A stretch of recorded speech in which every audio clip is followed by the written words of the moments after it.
What's up, YouTube? This is Too Raw for TV. I thought I'd do one more video before I call it a night. And it was a hell of a game, but it was not without its controversy. The San Antonio Spurs hosted the Oklahoma City Thunder, and it was a game that went to double overtime, and it was the highest scoring game in terms of aggregate points. I think in the last decade and a half, I believe. Both teams scored altogether more than 300 points. And the final score of the contest was the Spurs winning by a final count of 154 to 147. And I believe with this game, I believe the Spurs improved to 25-18 on the year, while the Thunder dropped to, I believe it might be 25-16, I think. But anyway, the stories from this game. LaMarcus Aldridge. LaMarcus Aldridge had a career-high 56 points, all right, for this team and for the Spurs. I believe this is Aldridge's first 50-point game of his career. I'm not certain of that, but I think it's his first 50-pointer. And it is the third highest point total in team history. Of course, the all-time mark for the franchise is 71 by David Robinson. I believe he did it against the LA Clippers, I believe it was. And if memory serves me correctly, I think the date was April 24th, 1994. Why do I know that? Because I have a knack for remembering dates for some reason. And of course, the second highest scoring mark is by George Gervin, which he did toward the end of the 1977-78 season when he had his famous duel with David Thompson. And it was the closest scoring duel ever.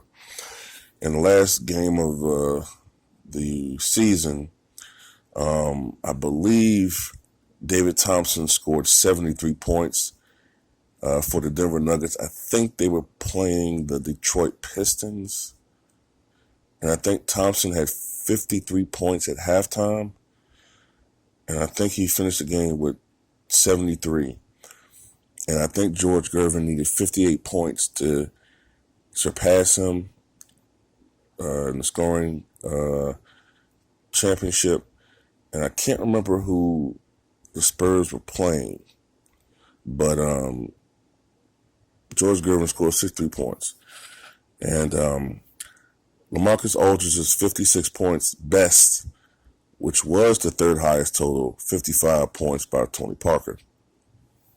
If you wonder what Tim Duncan's career high was, it was 53 points, and he did that way back, I think, in the 2000-2001 season, I think it was. I think it might have been like late December 2000. Actually, I think it was 2001-2002 season. I think it was late December of 2001 when he did that. But anyway, the Spurs, from beyond the arc, shot 16 of 19, which is an all-time record. They shot 84% from beyond the arc. And if you take a minimum of 15 attempts, three-point attempts, that's the highest percentage in the history of the NBA. And in fact, the Spurs made their first 14 three-point attempts in this game.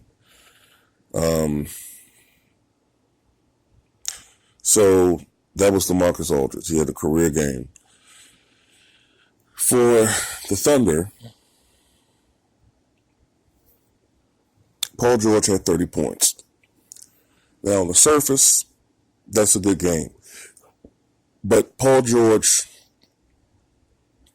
uncharacteristically missed some what would have been pivotal shots for the Thunder late in the stretch of this game. The Thunder were pretty much trying to play catch up the whole night. And they did catch up and take this game into overtime and then in double overtime.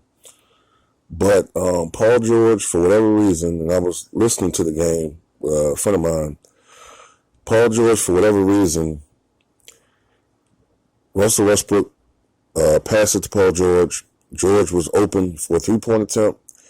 And I don't know whether or not, maybe because he had missed some shots prior, but he passed it back to Westbrook inexplicably, for whatever reason. And, I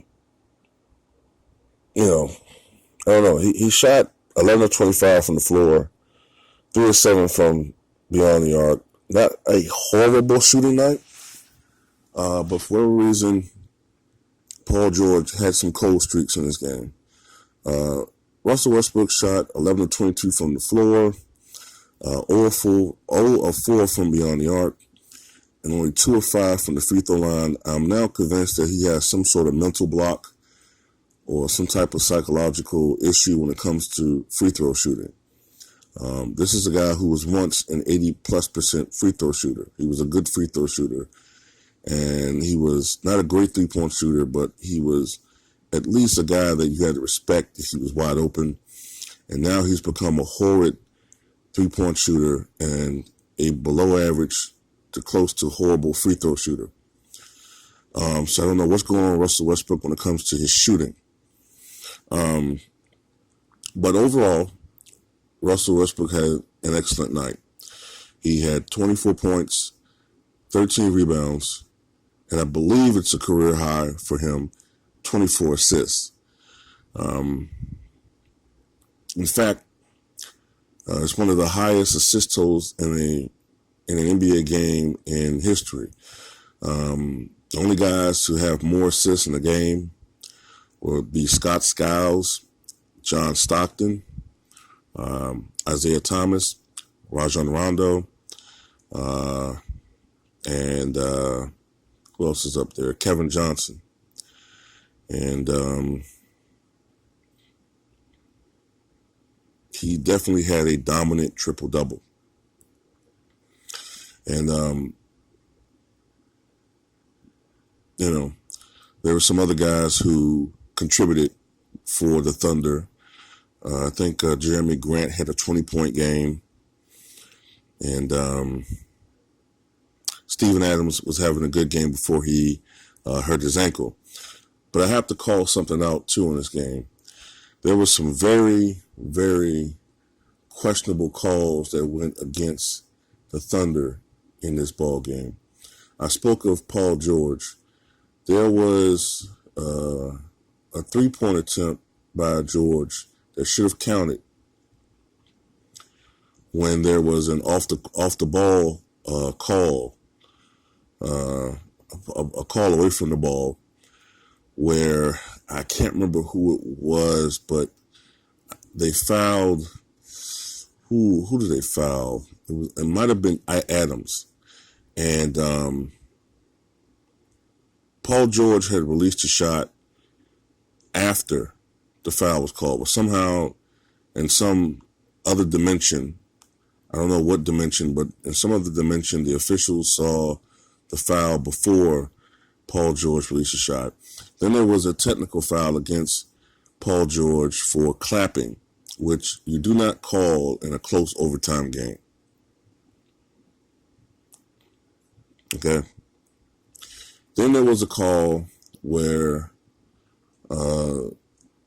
the ball clearly went off of LaMarcus Aldridge's hand, yet somehow the officials thought that the ball should go back to the Spurs. So it was calls like that throughout the game that makes you sometimes wonder if these officials are indeed, like I've always said at times, some of these officials do play favorites. Some of these officials do have favorite teams. And on the flip side of that, there are some players who these officials don't like. I've always heard rumors that Bennett Salvatore could not stand Allen Iverson. And I do vividly recall in many playoff games, especially, if the Sixers was playing in a game and Bennett Salvatore was an official, I remember him getting a lot of calls him calling a lot of fouls, on Allen Iverson. Fouls and no calls and anything that was detrimental to the Sixers, and especially to Allen Iverson. So that's it, man. That's pretty much what I got to say about this game. LaMarcus Aldridge was torrid from the field. He was 20 of 33 from the field, 16 of 16 from the foul line. That's what you call an efficient scoring game, and had 9 rebounds. DeMar DeRozan, I think he had something like 16 points, maybe 11 rebounds or something, but he only shot 7 of 22 from the floor. And but 3-point shooting is what won it for the Spurs. That and some dubious calls. So tell me what you guys think about this game.